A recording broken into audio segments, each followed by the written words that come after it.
중학교 입학을 앞두고 싫음과 걱정으로 하루하루 고민 속에 빠져 있나요? 앞이 보이지 않는 어두운 미래, 당신이 앞날같이 느껴지나요? 걱정하지 마세요. 여러분들을 위해 준비했습니다. 이 영상을 보면 문제없다. 꼭 기억해야 할 학교 생활 꿀팁!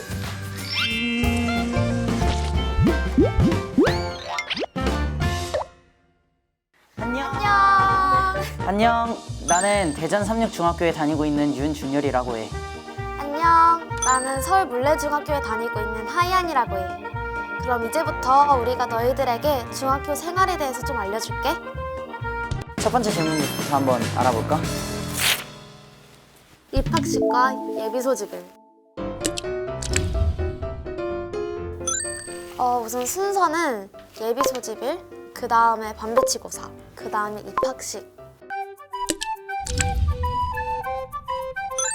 우리 학교는 교과서를 배부를 했기 때문에 교과서 챙길 가방이 필요했어. 우리 학교는 강당에 모여서 학교 안내 책자 같은 거를 받고 선생님이 나와서 교책도 설명해 주시고 반배치고사에 대한 설명, 입학식 준비해야 될 거 설명을 좀 해주셨어.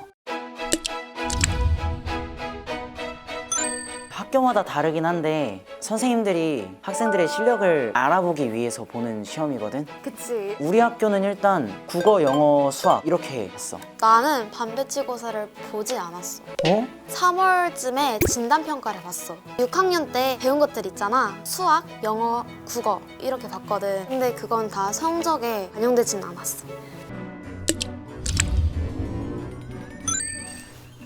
우리는 동아리랑 봉사활동을 알려주셨어. 우리는 입학식 날에 각 반에 가가지고 담임 선생님 소개 듣고 담임 선생님이랑 같이 학교 투어 같은 거를 했어. 뭐 과학실, 컴퓨터실, 도서관 뭐 이런 데도 다 가보고 교무실에 어떻게 들어가는지 그런 것도 선생님이 일일이 다 설명해 주셨어. 선생님들하고도 처음 만나는 거고 반 친구들도 이제 처음 만나는 거니까 인사 잘하기, 좀 친구 많이 사귀어두기, 교복 잘 입고 오기.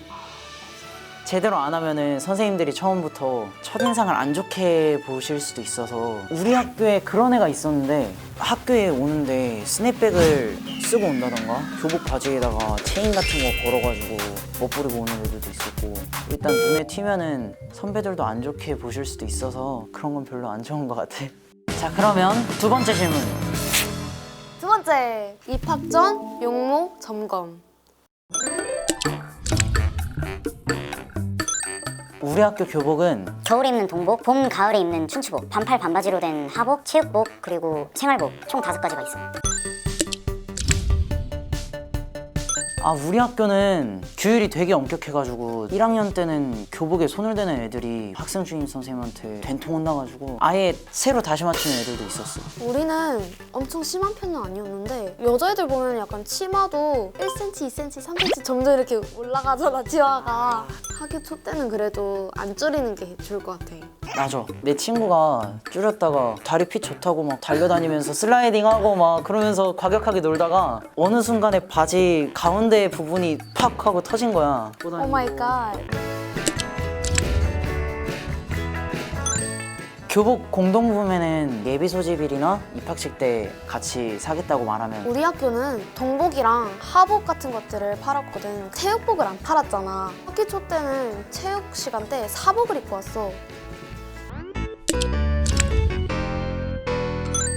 우리 학교는 앞서 말했듯이 교칙이 좀 엄격한 편이라 남학생들은 앞머리가 눈썹 아래로 내려오면 안 돼서 눈썹 위로 이렇게 올라가야 되고 아침에 들어갈 때만 이거 딱 해가지고 고데기 같은 걸로 말아가지고 들어가자마자 다시 다 풀어고서는 가는 애들도 조금 꽤나 있었어.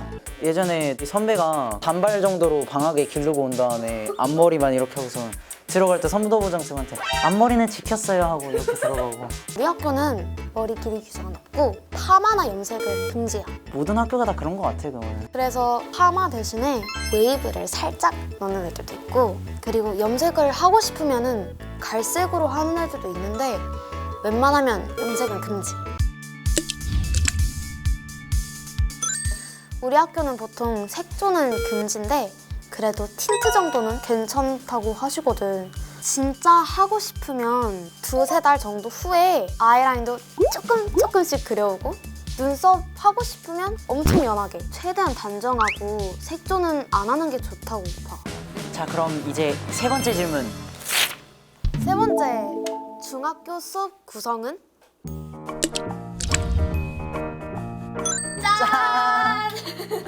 일단 월요일에는 기가, 음악, 수학, 국어, 과학, 미술, 자율. 이렇게 있는데 자율은 학급 회의를 하거나 대청소를 하거나 이런 시간으로 쓰고 있고 채플은 우리가 기독교 학교라서 기독교에 대한 걸 배우는 시간으로 활용하고 있고 스클은 스포츠 클럽이라는 거의 줄임말인데 우리 학교는 다들 특기로 스포츠 하나씩을 가지고 재밌게 하는 시간으로 쓰고 있어. 번교과 시간도 기독교 학교라서 있는 과목이고 목사님이 직접 오셔서 설명해 주시고 그런 수업이야. 우선 내 거는 국어 선생님이 2명이 계시거든. 그래서 국어 A 선생님도 계시고 여기 국어 B 선생님도 계셔. 그리고 진로는 우리 진로를 찾는데 도움이 되는 교실이라서 진로 시간에 영상을 보기도 해. 창체는 준열이의 시간표처럼 자율 시간이랑 똑같아. 여기에 초등학교 때는 우리가 배우지 않은 정보라는 시간이 있어. 이때는 컴퓨터, 과학 수업을 하는 거야. 예술 시간에는 뮤지컬을 배웠어. 2학기 때는 목공, 뭔가를 만드는 것들을 하고 있어. 선택 과목들은 1학기, 2학기 따로따로 고를 수 있는데 나는 우선 리앤업 시간이라고 버려진 물건들로 새로운 것들을 만드는 수업을 하거든. 2교시 정도를 써먹어서 우리가 항상 뭔가 새로운 것들을 만드는 거야. 우리는 여기 이렇게 합반이라고 써 있는데 분반하고 합반이 있거든. 분반으로 수업할 때는 각자 실력에 맞게 배우는 것 같아. 우리 학교는 중2 때부터 상중하로 나눠. 그래서 중2 때는 분명히 그렇게 돼 있을 거야. 자, 네 번째 질문. 네 번째, 동아리 봉사활동 알아보기.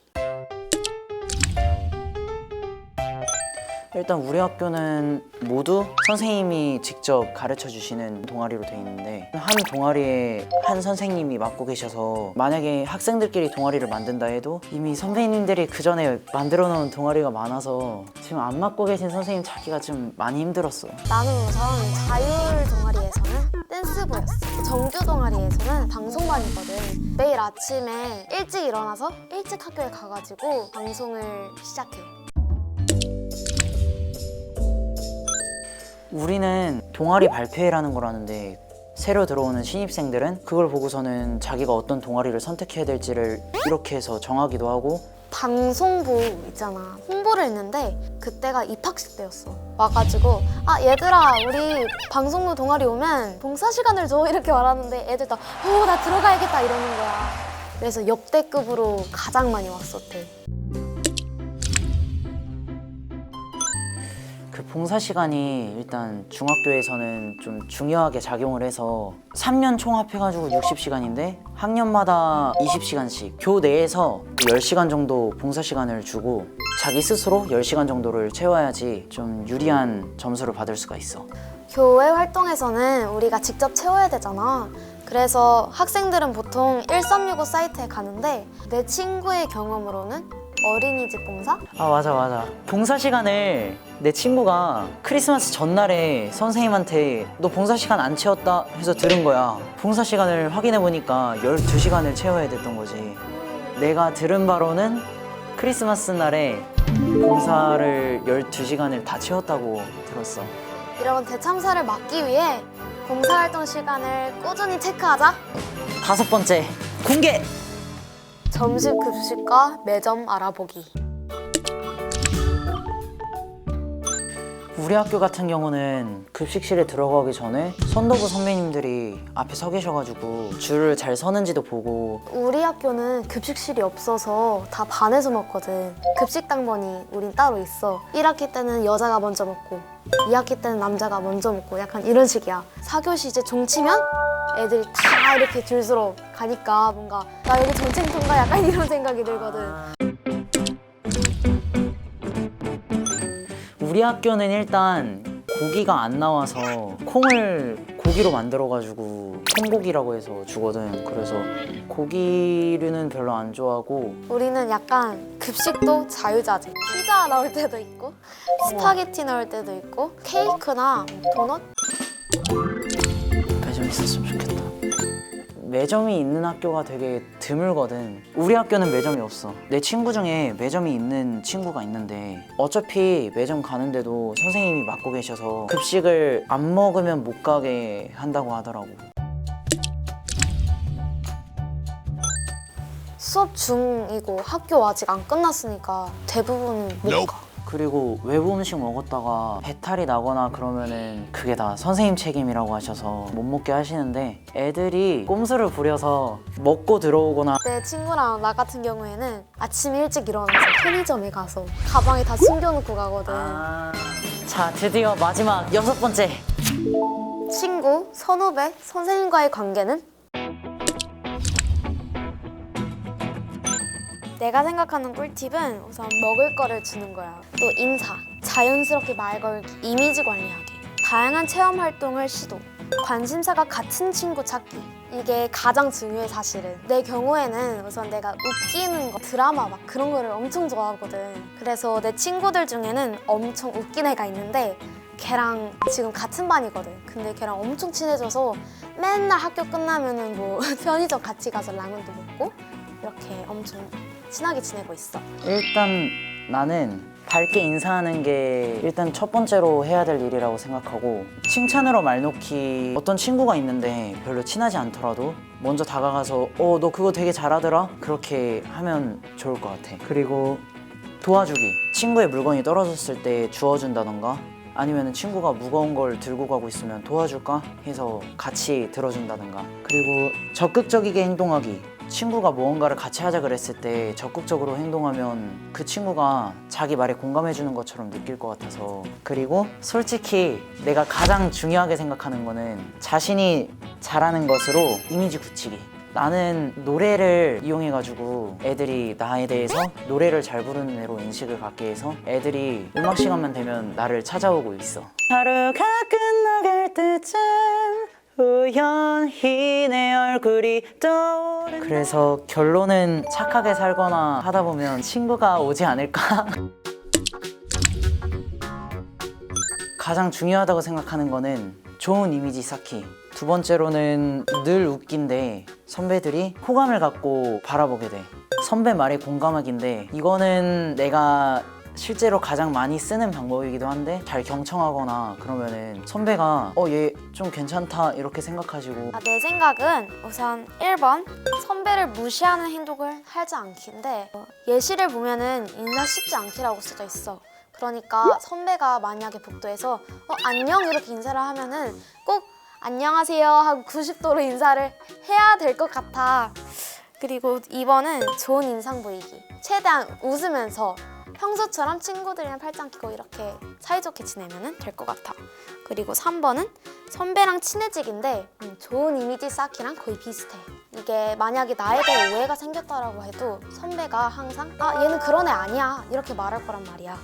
그래서 친해지는 방법은 우선 내 학교에서는 페북을 많이 써. 그래서 아이들이 선배님께 선배 저희 친해져요 약간 이런 식으로 얘기를 하거든. 무서운 선배들이 있을 수는 있지만 착한 선배들이 더 많으니까 너무 무서워하지 마. 내가 생각하기에는 선생님들하고 오해 없이 그냥 편한 사이가 되면은 선생님들이 간식도 조금 많이 주시기도 하시고. 내 학교에 선생님이 학교 끝나고 피자를 시켜주신대. 그래서 역시 선생님과의 관계는 진짜 중요한 거구나. 이렇게. 중학교 때는 수행평가나 이런 것들을 모두 다 선생님들이 다 채점하시고 심부름 시키셔가지고 상점도 좀 많이 챙겨주시고 각각 교과목 선생님들하고 좋은 관계 하는 게 좋은 것 같아. 우리가 이제까지 설명한 게 도움이 잘 됐어? 초등학교에서 중학교로 들어가는 거는 교과만 다르기 때문에 너무 걱정은 안 해도 될 것 같아. 즐거운 학교 생활이 됐으면 좋겠어. 중학교 올라와서는 선생님들이 우리를 좀 더 자율적으로 생활할 수 있게 도와주시고 그렇게 많이 고민하지 말고. 마지막으로 친구들에게 응원을 하고 끝낼게. 예비 중학생 여러분, 중학교 입학을 축하합니다. 여러분의 중학교 생활을 응원합니다.